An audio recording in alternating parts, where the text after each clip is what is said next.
సుఖం దుఃఖం వేరు కాదు, మనం సుఖం అనుకున్నదే దుఃఖంగా మారుతుంది అనేటువంటి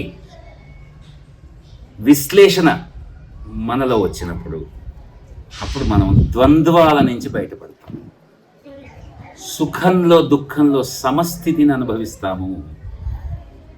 సుఖం వచ్చినప్పుడు ఎగ్జైట్ అవ్వము, దుఃఖం వచ్చినప్పుడు బాధపడము.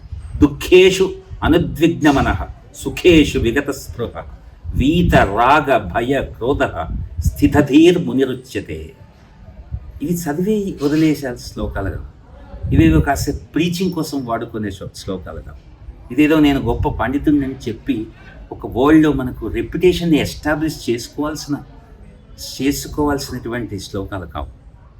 ఇవి కొన్ని ఒక ఇంగ్లీష్ క్రిటిక్ అంటాడు, సాహిత్య విమర్శకుడు అంటాడు, there are certain ideas to be red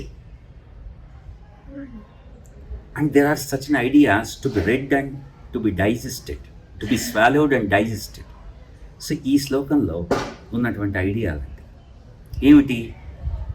ఈ మనకు ఇందాక మనం ఏదైతే సుఖ దుఃఖాల సమం అనేటువంటి విశ్లేషణ వచ్చిందో అప్పుడు మనం ఏదైనా కొత్తది మన దగ్గరకు వచ్చినప్పుడు ఎక్సైట్ అవ్వము, అది వెళ్ళిపోతున్నప్పుడు లేదా అది బాధాకరంగా మారినప్పుడు బాధపడడం.